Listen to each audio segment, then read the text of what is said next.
Welcome to the debut of the Shawn Brooks Show on sportssteady Radio. That's right, I'm back. And now I am debuting. This is kind of like a soft launch here on sportssteady Radio on the YouTube channel. And I was told I got a face for radio, so I'm doing radio. But it's not really radio. It's more like YouTube/radio, but not really radio, if you know what I mean. But anyway, this is a soft launch here. We're getting ready to talk. Every day, I'm going to, will probably be about like a 45 to an hour long. I don't know. I'm kind of making it up as I go along. I'm going to try to keep it between 20 and 30 minutes. Let me just be honest. Because an hour, I even would start going to sleep. But anyway, we got about 4 topics. And how it goes is it's going to be maybe like a once a week thing, maybe every Friday to start off, a soft launch. And I'll take about 4 different things that I see throughout the week that I may want to talk about, and then I'll give my opinions on it and then talk. But it's usually going to be about 4 topics, 4 different stories in the sports world as well. Now, I'm still going to be posting. There's still going to be other sports steady radio content that's going to be posted out there. That's independent from the Shawn Brooks Show, as I'm calling it. I'm calling it the Shawn Brooks Show, and so it's going to be like a soft launch. And so, with that being said, let's get right to the topics. So a couple topics I'm going to talk about here. A couple things that I saw that I may want to extend or expand on. So we got the Tyson versus Floyd Mayweather exhibition fight that could be happening soon, right? I've seen that floating around on social media. People have been talking about that, so I'm going to give my thoughts on that. And 2, we got the NFL season opener kicked off on Thursday, and there's some controversy already between the Cowboys and the Eagles. Dak Prescott and Jalen Carter. Will suspensions be laid down for either one or both, or whatever the case may be, because Carter spit on Dak, and a lot of people are responding to that. Also, the big scandal in the NBA, the LA Clippers salary cap scandal involving Kawhi Leonard and owner Steve Ballmer and some company that Ballmer believes he got scammed out of, and I'm going to talk about that as well. There's a lot of different opinions on that going around, and I don't know much about it. I just seen like cliff notes on it, but we will discuss that. And of course, NFL opening weekend this weekend, week 1 in the NFL, are going to let you know what I'm looking forward to this year as far as plays, teams, and players and stuff like that. So that's all the 4 topics for this week on the Shawn Brooks Show. Let's start it. Now, first up is the Tyson versus Mayweather, right? So, Mike Tyson versus Floyd Mayweather. It's official, right? It's going to happen spring 2026. The 2 boxing legends have agreed to it. An exhibition match that's already been hyped as the most surreal bout in combat sports history. I don't know how that is, but it is. Tyson, now 59 years old, Mayweather, who's 48, will face off in a clash of eras, styles, and weight classes. Tyson himself said, I still can't believe Floyd wants to do this. It's signed and it's happening. So, of course they want to do it because they're going to get a lot of money off of it. Floyd responded saying, there hasn't been a single fighter that can tarnish my legacy. This exhibition will give the fans what they want.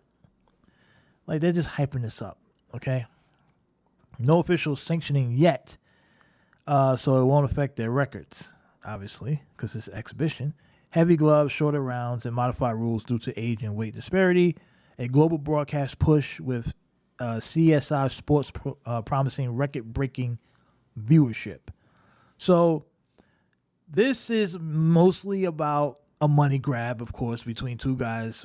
Tyson got a nice big grab when he fought, I believe, Jake Paul in an exhibition.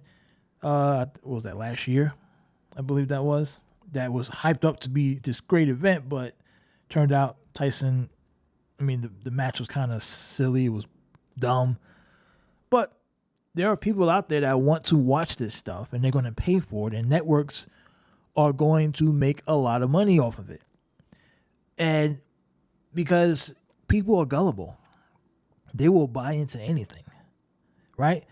the consumer market, like if you are one of these people that own a media company or a brand and you can get a hold of these athletes, you can make so much money just by promoting this stupid shit. First of all, I think on the surface of this is stupid, right? But if you're Floyd Mayweather, you're gonna get a huge payday. If you're Mike Tyson, you're gonna get a huge payday. If you're the networks, you're going to get a huge payday because a lot of people are going to watch this. So that's all it is. It's a business move.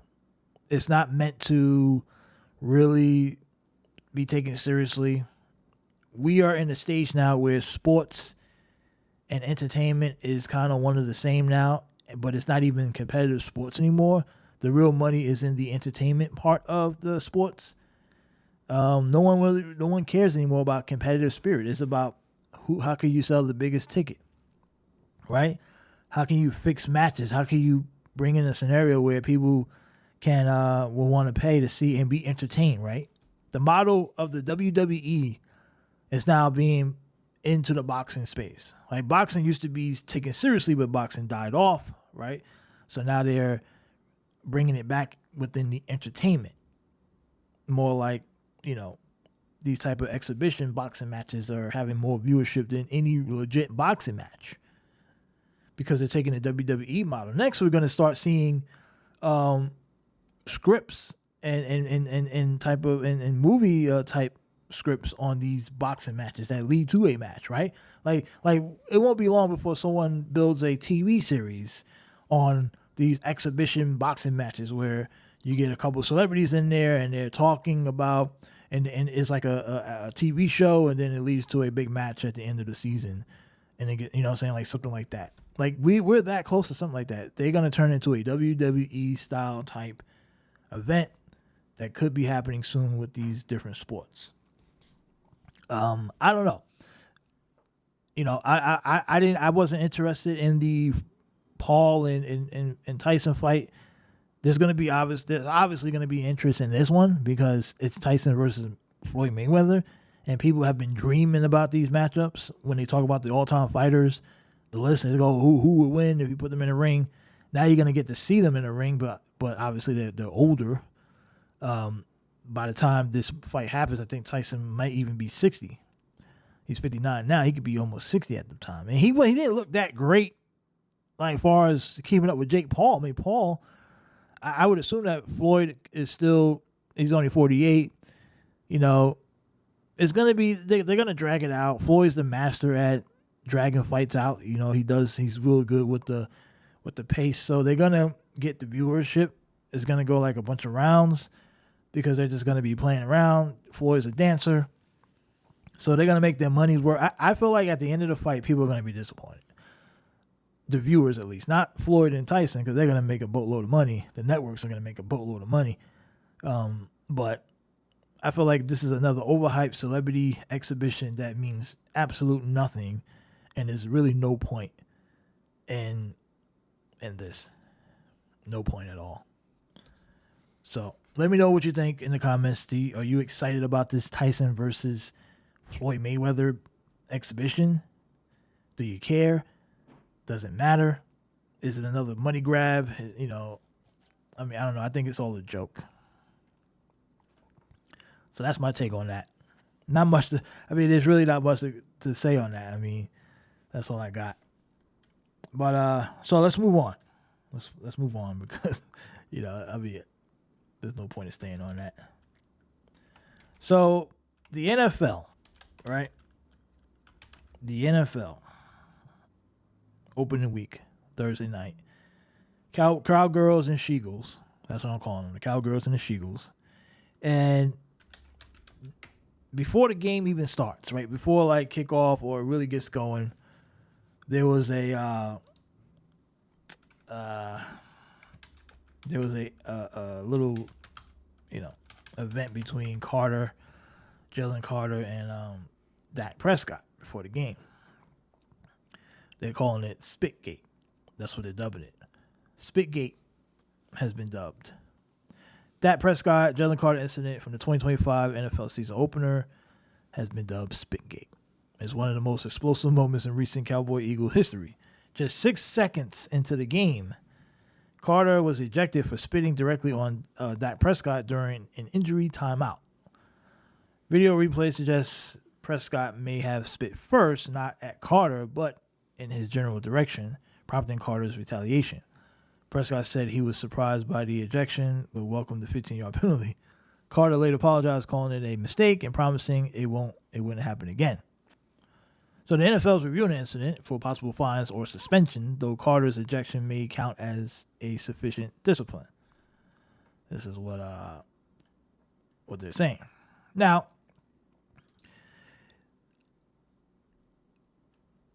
Carter, you know what? I still think a suspension should happen. That's just my opinion.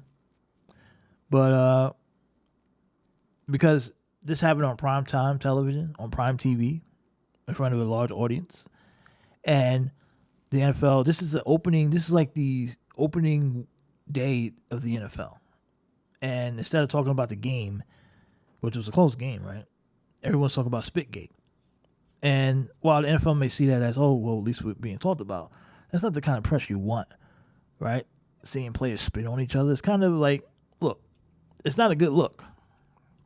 It's really not, if I'm being honest. I think Roger Goodell needs to finally grow a pair of balls and discipline players. I mean, for Deflategate, they gave Tom Brady 4 games. And he didn't do anything. So what does spitting on an opponent get you? I don't know. But the disciplinary actions or discipline being handed down by the league doesn't really add up. It's all over the place, right? A guy will get 4 games for deflating footballs, or another guy will get 2 games for punching a woman in the face or whatever. So they don't really, who knows what the NFL will do. They might even not even do nothing. It is a rival after all. Maybe they'll just chalk it up as, okay, he got ejected, he got punished, big deal. But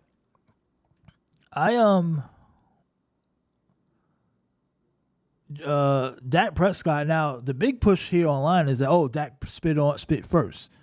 But from a widespread angle of the Dak spit, he didn't spit nowhere. He didn't spit on Carter. He didn't spit at him. It wasn't even nowhere near him. If you look at the wide shot, instead of the one that they keep showing you online, there's a good shot that even NBC is posting that shows Prescott spitting, but it looks like Carter is like right in front of him, but he's like almost 5 yards away, if probably a little bit more than that, about 5 yards, not even close. So, but then Carter goes up to Dak and spits on Dak, goes right up to his face. I think that's a completely different scenario than someone spitting from a distance that not on you. That's the difference right there. Now, if you want to find, like if it was me, if I was a commissioner, which I'm not, but if I was, I would probably find Dak, because, maybe for the taunting, because you can say that was in a taunting move. So, okay, we'll fine you, whatever. But Carter, you're getting suspended. You're suspended. And maybe they look at the game as a suspension, because like I said, it happened 6 seconds into the game. So technically, that could be seen as a suspension because he didn't get to play, but he got paid because he was in the game. So he gets a game check. Even though he got kicked out the game 6 seconds in, he still gets his check. So technically, he's not punished. So that's why I would suspend him for the following game and fine Dak, suspend Carter the following week, 1 game, and close the door on that. And then just move on. That's what I would do if I was a commissioner. Or you could just fine both of them if you want. Either way. You can fine Carter his game check. Whatever Carter's game check is, I fine him that, and then I fine Dak maybe half of that. Or maybe about the same amount if you want to make it equal, which really won't be equal because obviously Dak makes way more than Carter. So I would just say, okay, Carter, you're fine your game check, and Dak, you're fine the same amount as Carter's game check. Even fines, done. And then that'd be the end of it. If you want to go with either option. But you got to do something, I would think. But if I had to guess, I would probably bet Roger Goodell does nothing. Because he's a punk. He's a coward. He's scared of his own shadow. But God forbid if it was Tom Brady and footballs. Oh, we got to crack down. We got to get down. We got to suspend them for a week, 2-3 years. Take the fines and the draft picks. And, but some footballs. Right? That bullshit, the SpitGate bullshit. Anyway. All right. That's all I got on that. Not a lot. Let me know in the comments if you're a Cowgirls fan, Sheagles fan. You probably think differently. You probably believe your guys don't deserve nothing, or or the other guy deserves something, and yours don't, of course. But that's typical. But if you're not a fan of either, what's your opinion? Should Carter get suspended or fined, or both? Should Dak get fined? I don't think Dak should get suspended at all. I mean, Dak didn't do anything worthy of a suspension. Taunting is not really a suspension, suspendable type offense in my eyes. So even if you want to say he taunted him, so what? Guys are taunting all the time. You flag them, give them a penalty, whatever. That's that. So let me know in the comments what you think about that. All right. Now, this story here is probably one of the biggest scandals in sports, right? This is one of the biggest scandals in sports, the LA Clippers salary cap situation. And so far, so we know that some reporter, some independent journalist, I think his name is Pablo Torre, he uncovers a big scandal here with the LA Clippers and the salary cap situation involving Kawhi Leonard. So that we want to make sure we acknowledge who broke this first, because I see ESPN and all those networks are reporting this, and they're kind of not really acknowledging the guy who cracked it. They almost make it seem like ESPN cracked it somehow. Like, we discovered this. No, it was the Pablo Torre guy. He's the main guy. He's the one who did all the legwork on this, and he should get all the credit, and he should be the main guy. So when you talk about the story, make sure you acknowledge Pablo as the guy and not refer to ESPN. They might even try to hire him so they can take credit initially. Hey, Pablo, you want to be hired? And then they can kind of, jump on it. Because ESPN is a snake like that. They'll do that type of shit. But anyway, LA Clippers salary cap scandal. Let's see. What do we know so far? So the NBA is now investigating whether the LA Clippers and owner Steve Ballmer violated salary cap rules by funneling $28 million to Kawhi Leonard through a no-show endorsement deal with now bankrupt company called Aspiration. So this company is now bankrupt. Figures. So the allegations at a glance. So let's look at this. Ballmer invested $50 million in Aspiration back in 2021. Leonard's LLC, KL2 Aspire, signed a $28 million 4-year endorsement deal with Aspiration in 2022. So interesting, right? So Ballmer invests $50 million in 2021, and then Leonard's LLC, which almost looks like the same kind of name, right? KL2 Kawhi Leonard to Aspire. Oh, no connection there, right? Aspire, Aspiration. No, just a coincidence, I guess. I don't know. They signed a $28 million deal, 4-year endorsement deal with Aspiration in 2022, so a year later. Come on now. Are we really falling for that? Are we really gonna sit here? I haven't gotten to the rest of the story yet. But are we gonna sit here and pretend that there is no connection? That that's not the most obvious connection in the history of obvious connections. Come on now. They didn't even try to change the name. Come on now. Really? Are we boohoo? Are we boohoo the fool? Are we boohoo the fool here? Come on, man. Come on now. I seen Steve Ballmer on TV. Oh, I don't know nothing about it. I got scared too. Really? Really? Think about this. You as a billionaire do all kind of deals. You telling me you invested $50 million.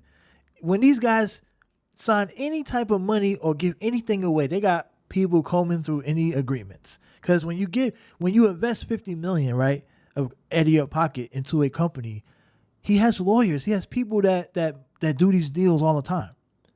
They go through the fine-tooth comb to make sure that this is a good situation. Okay, yeah. You think he just randomly found this? Where did he find this company at? Did they knock on his door? Hey, Steve, we need 50. Can you invest in Aspiration? No, that's not how it worked. That was already brought up. That company was already formed prior to that. They probably figured out, okay, how do we get around this salary situation? Because remember when he brought those guys into LA, there was talks about how could that work financially. They had to figure out something, and then these guys took pay cuts to all link up in the Clippers. Like, who the hell takes a pay cut to go to the Clippers? So something was already off. People knew, oh, what's going on here? And then, but we all got distracted because Steve Ballmer was this energetic owner. He was going to come in and be like we're going to win a title. And they were all in. They were locked, synced in together. Don't tell me that Ballmer is now trying to play like he don't know what's going on here. No, he knows. He fucking knows. And I guarantee you, they're probably not the first team or the only team to do shit like this with these players. There's probably shit. I wouldn't be surprised if these type of things go on all the time. You get what I'm saying? These deals go on a lot. These type of scenarios go on a lot. You want to get guys in, we got to fix the cap. We got to finagle our way to be able to fit guys in. So we said, we'll pay you this amount, and then we'll do a back end deal. You know, that shit probably happens all the time. Like, if we go back and comb through the years of teams that put together a bunch of talented players or guys who took pay cuts or significantly and it don't have to be a big pay cut. It could be a small one. And just to make sure it fits within the cap. Because it's all about the cap space and filling out a team. And they'll figure out a way to get that money to you. And this was the way they did it. So the deal, so when Kawhi Leonard signed this 4-year, $28 million endorsement deal, which is pretty much a check for $28 million to the hands of Kawhi Leonard, but through his LLC, the deal allegedly required no deliverables. So Leonard didn't post nothing. He didn't promote anything. He didn't even appear for the brand. So he just got $28 million for nothing. Who the fuck does that? There is no company in the history, especially a company that small that just starts up and now is in bankruptcy, says, hey, we're going to sign the biggest star, one of the big NBA stars, but he doesn't have to promote. The whole point of signing a star is to promote your product. You want him to wear the product. You want him to be seen in it. You want him to promote it. You want him to talk about it. That's the whole point. That'd be like Nike saying, hey, LeBron, here's $30 million. But you don't got to wear our stuff. You don't got to wear nothing. No one needs to know that you're with Nike.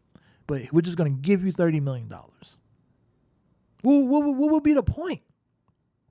What would be the point of doing that? So you know this so-called small company is bullshit. Because those small brand companies going to just say, hey, here's $28 million for a big star, but you don't have to show up and we don't even have to acknowledge that you're with us. Come on, man. Come on now. Like, this stuff is so obviously a fraud. Obvious. And I don't even have all the details. We just offer the basis of what we know so far. And the NBA is investigating. They got people that can comb through all this. Now, if the NBA doesn't crack down here, it's going to be because of one thing only. It's because they're going to find out that many teams around the league do this. And at that point, they're going to say, what do? Do we crack down on all the teams and investigate and peel back the onion? Or do we kind of sweep it under the rug and quietly let owners know, we know about this, we're not going to go public, but you guys better not do this.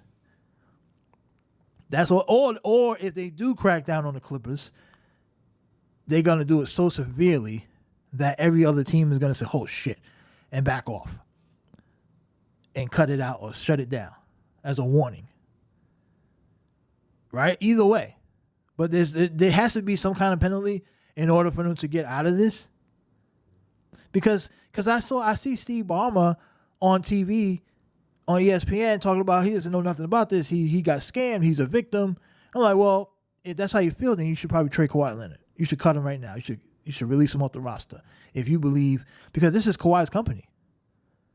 All day, every day. I don't care what you say.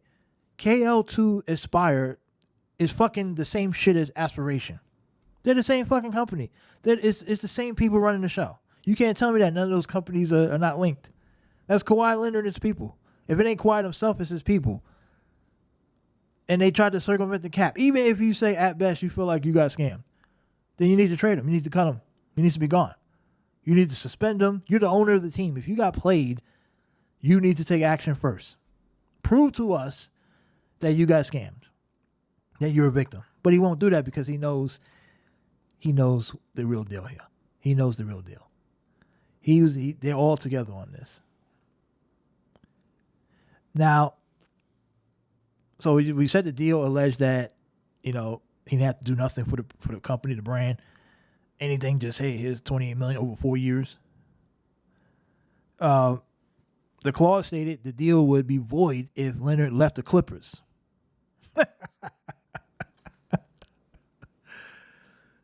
So why would the deal be void if he left the Clippers? If Ballmer is not tied to this? Why the hell would Aspiration give a fuck about if Ballmer somehow got scammed, if he's not involved, if he doesn't know nothing about it? Why would the deal be void if he left the Clippers? He ain't promoting you anyway. So what's the point? He ain't promoting you. He ain't post about you. He ain't appear in any of the branding. So why would it matter if he played for the Clippers or the Shanghai fucking Sharks? Why would it matter? Come on now. Come on now. Are we stupid out there? Are we stupid, folks? Because I think they're trying to play us like we're stupid. Ballmer, I think you are involved. I think you're more involved than you try to lead on. And like I said, if you were truly innocent here, you would trade Kawhi or trade him or cut him or do whatever you have to do under the rules of the league. Suspend him. If you feel like you got played, you would sue him, take him to court. Where's the lawsuit? If he doesn't sue Kawhi Leonard or sue KL2, then you know you're full of shit. Now, why does this matter, of course? So if this is proven, right, this is a clear circumvention of the NBA salary cap rules, which prohibit teams from indirectly paying players beyond their contracts. The Clippers could face massive penalties, fines, loss of draft picks, and suspensions of team personnel. Now, in Ballmer, like I said, Ballmer's defense is he has no control over Aspiration's operations. Aspirations. He had no control over it, despite the fact that he invested $50 million. I wonder how many other investors Aspiration had. You want to bet he's probably the only investor? Now that the company is bankrupt, someone needs to sue that. Maybe Pablo will file some information to get more details on who else invested in that company, right? Because I would guarantee you Ballmer is probably the only investor or the largest investor, right? Which would make sense on why the deal is void if you are not on the Clippers. It's a 4-year deal. Well, didn't he sign like a 4 or 5 year deal at the time? So 4 years remaining was just kind of the same amount as the salary, as the contract. I mean, all this is so obvious. Oh my God, this is crazy. So he says Leonard wasn't introduced to Aspiration until after signing his contract. So Aspiration was a year prior, right? Now, who knows why? I still find it odd that Aspiration and his name of his LLC is almost the same thing. It's almost like maybe they were tampering, because we know that these teams and these players work out scenarios prior to the summer. Like rumors all the time about what team, what player want to play for what team, what franchise. And maybe Ballmer set this up as a nod to, hey, Kawhi, we want you here, and we're committed to having you here. I even have a company called Aspiration or whatever. But I'm going to try to go back and look and see the Kawhi. I'm trying to go back to the time machine real quick. Kawhi Leonard Clippers free agency rumors. Let's see, when did that start? Because that could be a telling situation. Let me see. It's gonna be hard to find it now because it's all over the place.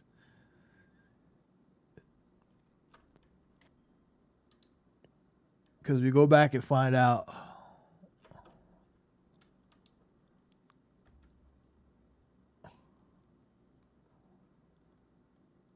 All right. When did the Kawhi Leonard Clippers freeze rumor start?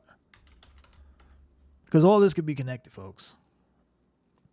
Okay, so we know that Kawhi became a free agent after the 2018-2019 NBA season, when he declined his player option with the Toronto Raptors, leading to rumors and speculation about his destination in the summer of 2019. He ultimately signed with the Clippers in July of 2019, a move that was accompanied by rumors and investigations into potential improper benefits sought by his uncle during the free agency period. Now, Steve Ballmer invested in Aspiration and $50 million in Aspiration in 2021. Kawhi Leonard signed with the Clippers in 2019. So very well, definitely could be connected. So I don't know what he's talking about when Ballmer says Leonard wasn't introduced to Aspiration until after signing his contract. Okay. That doesn't mean that you're innocent. Because if you set up the company, right? If he signs with the team in 2019, they take pay cuts knowing that there's a back end coming in. So the back end of the money was the $28 million. So what did he sign for? Now let's do the math here. Did Kawhi take a pay cut to join Clippers in 2019? Oh, that's what 2029. Oops, I meant 2019. Let's see this. Now, I know you didn't sign that. I meant 2019. I hate fucking internet. I put 2029.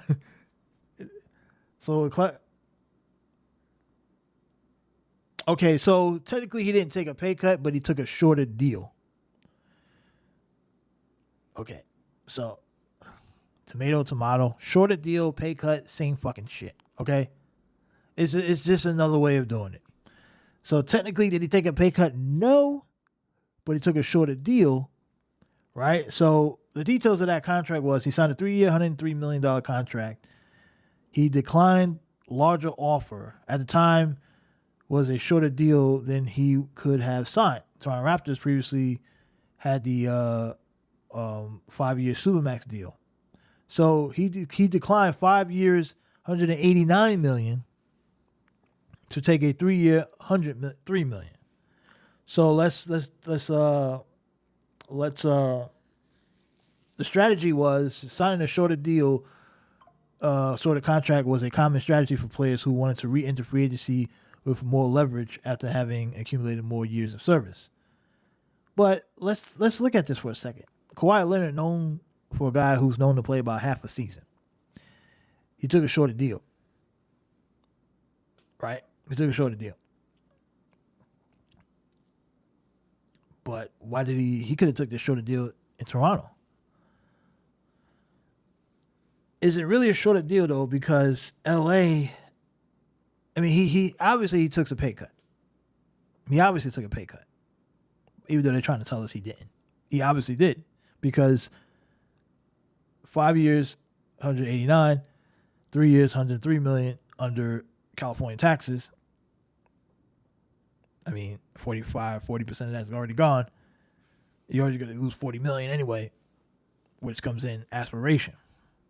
Oh, don't worry, we'll make up for the money that you would have gotten in Toronto, the Supermax, right? Because remember, he's out of the Supermax. The Clippers are not going to give him a Supermax. They couldn't. So what happens is they start this company.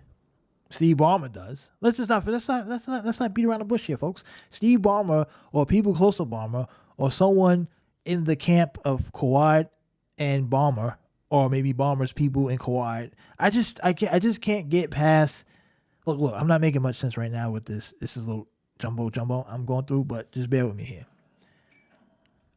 The name of the Ballmer company invested in 2021 was Aspiration. The name of Kawhi's LLC is KL2 Aspire. So, I mean, Aspire, Aspiration. It's the fucking same thing, folks. It's connected. There's no way it's not connected. And plus, how that's just one angle. Then the second angle is you sign a $28 million deal, and you don't have to show up. That's the second red flag. There's too many red flags here. I don't believe Ballmer's innocent.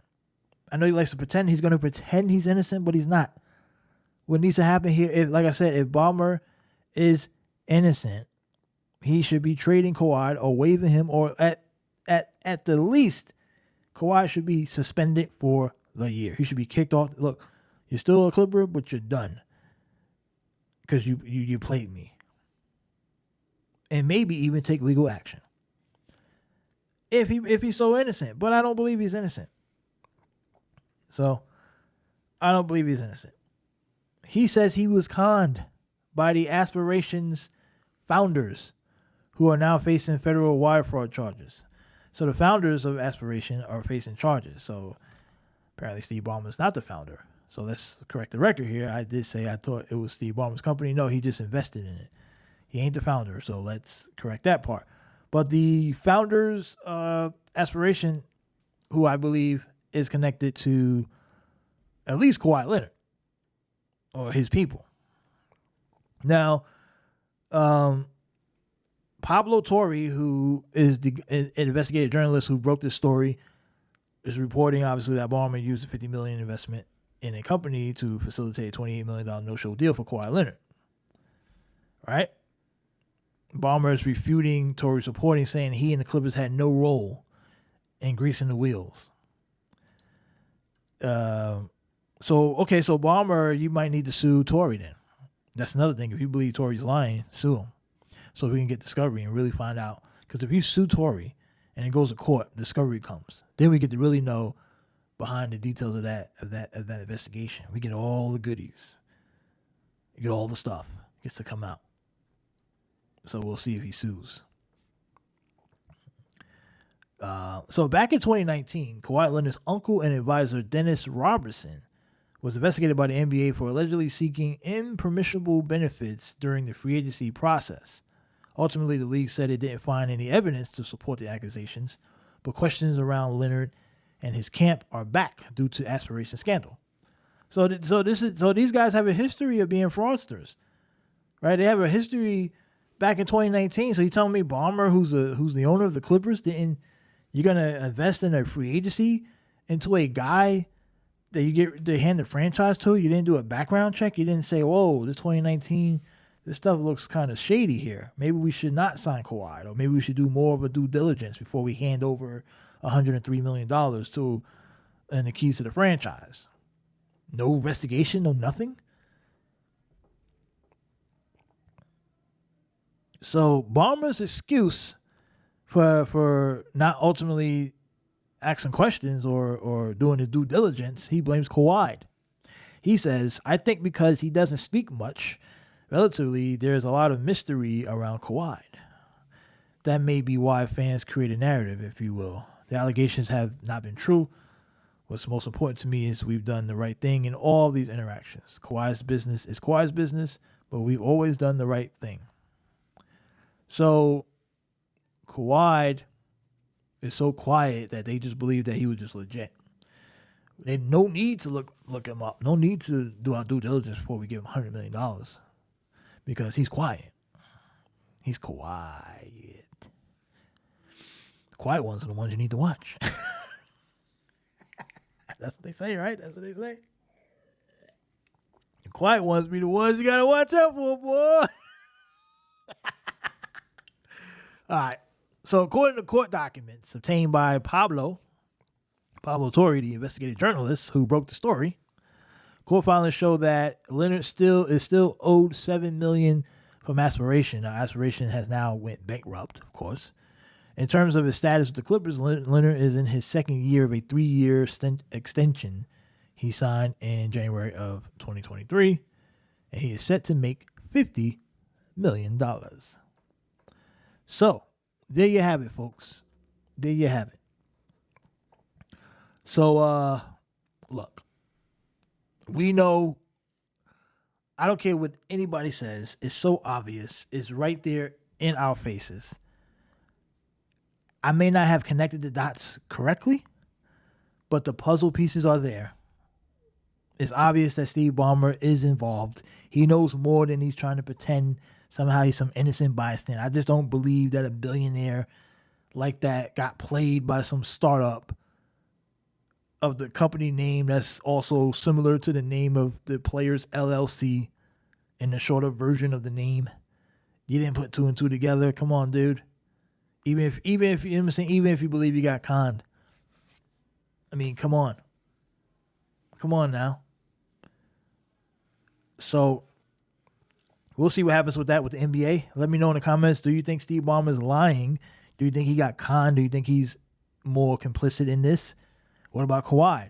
What about his LLC? Do you think there's a connection between Kawhi's LLC, KL to expire, and the Aspiration LLC? Do you think there's a connection there? I think there is. But I want to know what you guys think. Let me know in the comments on that. So that's all we got. I think Ballmer's full of shit. And I'm sticking to it. I'm taking that to the bank. But good work for Pablo Torre. We got to give Pablo Torre his credit. He broke the story. Don't let ESPN take the credit. It was all Pablo. So nice job for Pablo.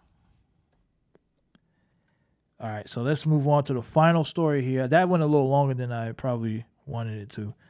Final story here is the NFL opening week. Right? Opening week games is Sunday. A new season, a new year, and some of the marquee matchups. Now, the Friday in Brazil, which is, I guess, today, right? Holy shit. It is today. The Chargers and Chiefs are kicking off, probably as we speak. Or if you're watching this later, or listening. So the first ever NFL game in Sao Paulo. I know I said that wrong. Sorry, Brazil people. I promise. That's going to be Chargers and Chiefs. Patrick Mahomes. Justin Herbert. I think a lot of pressure is going to be on Justin Herbert this year. Jim Harbaugh and the Chargers. Harbaugh's coming off, winning when he took over. He left from college to the NFL. And Justin Herbert needs to be a top 5 quarterback this year. He needs to be a top 5 quarterback. He needs to be in the discussion because Herbert has talent. This guy has talent. We should be talking about this guy in MVP discussions. That's the kind of type of talent he has. So we're going to see what happens with the LA Chargers. Can they get it going? It's a tough division, right? You got the Chiefs still, who I believe they're winning those close, and I think Chiefs are getting ready to they're getting ready to come down to earth a bit. You got the Chiefs. You got the Denver Broncos that are interesting with Bo Nix and what they can do there. I mean, they're a team that people like. And then you got the Raiders, who they got the best tight end in football and Brock Bowers. They got a nice running back in Gentry. They got Pete Carroll, what he's going to do there. That division with those coaches, Sean Payton, Pete Carroll, Andy Reid, and Jim Harbaugh, that may be the best coach division in football. As far as coaches and experience, all those guys are winners. They've all been successful. And that division is going to be hot. Can Andy Reid and the Chiefs survive it long enough to at least get to the postseason? They may not be a team that's going to win like 12, 13, 14 games, but they better be careful. And I believe that the Chiefs are in a very last season, the Kansas City Chiefs they won a lot of games that they probably should have lost. Now, of course, good teams, great teams win close games. So the complete opposite of the year before, prior with the Minnesota Vikings. Remember, the Vikings won like a whole bunch of games. They were in like, I think they won like 13 games or something a couple years back, and like most of them were like by under like 3 points or something like that. And the following season, they didn't capitalize on it because they weren't as good as people thought. I think the Chiefs defy the odds this season? If they have close games, can they win those games this year? Their roster's getting a little older. I think the Chiefs are heading downward. And with this division being tougher, this could be the real year we could find out right now. We know that between the two Super Bowl participants, both teams, one of those teams usually take a step back next season. So it's either going to be the Eagles. The Eagles seem to be trending up. The Chiefs seem to be trending down. So if we had to make a bet on which one of those teams will not be back in the Super Bowl next year, the obvious answer would be the Chiefs, just based off of pure situations, and there's a lot better teams in the AFC. I think the AFC is better than the NFC by far. So the Eagles have a better shot. But it's gonna be tough for the Chiefs. They could probably still get to about 10 wins, maybe 11, but it's not gonna be easy. They're gonna be in a lot of fights, and they're an experienced team, so they can pull off those W's. But now, obviously, when they get to the playoffs, they're always gonna be a threat, because I think a lot of these teams in the AFC, even when it comes to the postseason, they seem to always fold, right? Baltimore, Lamar Jackson, Josh Allen, they just fold in these big moments. So if the Chiefs get to the playoffs, they are obviously the threat to go all the way. So we'll see about that. So Vikings and Bears on Monday night, that's going to be one of the marquee games in week 1, NFC North rival. Vikings and Bears. We get to see new head coach Ben Johnson, who was the OC in Detroit, now running the show with the Bears, and he's going to see what he can do with Caleb Williams. Vikings, who see what they could do this year. I believe, is J.J. McCarthy the starting quarterback over there? I believe. I don't have the stuff in front of me, so I'm just kind of spitballing. But McCarthy, I think he's the starter for the Vikings, so we'll see. He gets his full season start after being out last year. Notable headlines, of course, Aaron Rodgers returns to MetLife as a Steeler. So we'll get to see Aaron Rodgers in action. And the Pittsburgh Steelers are very, very interesting, because if Aaron Rodgers has anything left in the tank, the Steelers are going to be dangerous. I mean, they have a really good team.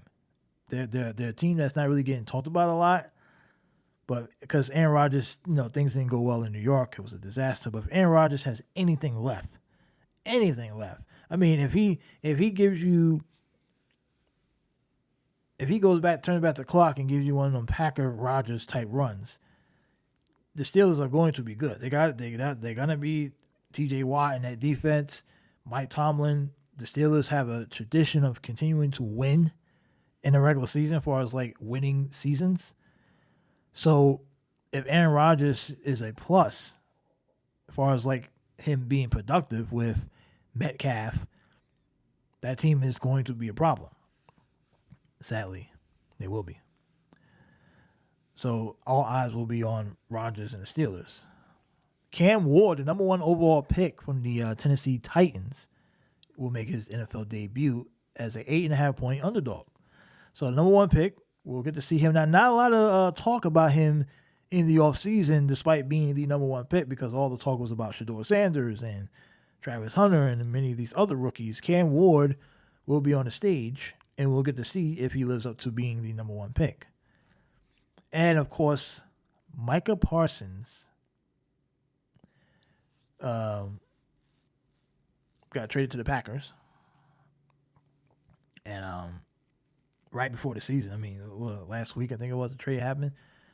We'll get to see what what Micah Parsons does with the Packers. Some people think that team. Oh, Mina Kimes. I saw a video of Mina Kimes saying that the Packers are now Super Bowl contenders after trading for Micah Parsons. Now, I disagree, but hey, what do I know? I'm just a guy yapping on the mic. She's on TV. She's the professional here, right? She knows more than me about the NFL. So if she says they're a Super Bowl contender, I guess she says that, but I disagree. But the Packers are an interesting team in that North Division. Jordan Love, will he take another step? Right? Because at some point we need to see some results from Jordan Love. The quarterbacks we need to keep an eye on in this year who need to show something. Jordan Love, Trevor Lawrence out in Jacksonville. Of course, Justin Herbert, another one. You can probably go. I'm not going to put pressure yet on Caleb Williams. I think he get a new OC. We'll see. He get a new head coach. We'll see what happens there. Kyler Murray is probably one I would put in that boat with those others, because Kyler Murray's been, it's been a few years in, and he has a pretty good weapon in Marvin Harrison Jr. out there in Arizona. So Murray, Herbert, Lawrence needs to show, and Jordan Love, they need to take the next step this year. So those are the quarterbacks to keep an eye on who should be taking that next step. And of course, I can't not go without mentioning the New England Patriots, who I believe are destined to take back the AFC East from the overrated Josh Allen's Buffalo Bills. Now, of course, I'm a Patriots fan, so this part is a completely biased take here, okay? So everything else is just my opinion on what I believe, but this part here is straight bias. I have 100% bias. That's why I never betted, and I probably could have made a lot of money betting on the Patriots during the Tom Brady era, but I never bet it because I'm biased. I think we can win every game. I think we win every game. And I believe there was a stretch where like Tom Brady and the Patriots had like a 68% percentage on, and like if you betted on them 68% of the time, you won. And if you know anything about betting, that's a damn good streak to have. Like if you win 68% of your bets, you're fucking doing pretty good. So could you imagine like if I would just say, hey, I'm gonna put some money on the Pats to win this week? I probably wouldn't be here. I'd probably be sitting on the beach. But anyway, so I never bet on the Pats. When I do bet sports, I never bet on the Patriots. I don't care how good the odds are. I never do it because I'm so biased. I can't think past Patriot victory. So here's my biased view here on the New England Patriots. Very biased. Drake May is going to be a top 5 quarterback at the end of the year.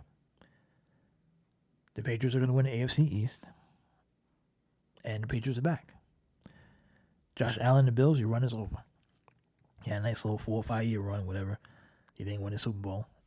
Too bad. Because your Super Bowl window is closing because of Drake May. Drake May is back. I'm telling you right now. You can book it. Take it to the bank. Take it to the motherfucking bank. All right? So there you go. There you have it. Now, what I was going to say. So NFL Week 1 is going to be pretty good, we believe. It looks to be pretty decent. We'll find out more and more and more of what's going to happen. And I guess that's it here for the Shawn Brooks Show on SportsSteady Radio. Like and subscribe to the channel. Let me know in the comments what you think about any of the topics that I touched today. And, of course, this is a soft launch. So, of course, I will be making adjustments as I go along. And also in the comments, leave suggestions on what do you think I should do. Should I stick to 4 topics? Should I only do 3? Should I do only 2? And maybe leave us comments on what do you think I should cover on different storylines you want me to talk about on the Shawn Brooks Show. Because this is, despite the fact it is a Shawn Brooks Show, it is under the SportsSteady branding, which is, if you know anything about SportsSteady, if you've been around, SportsSteady is a sports page run by sports fans. So this is a sports fans network. So sports fans get to dictate what goes.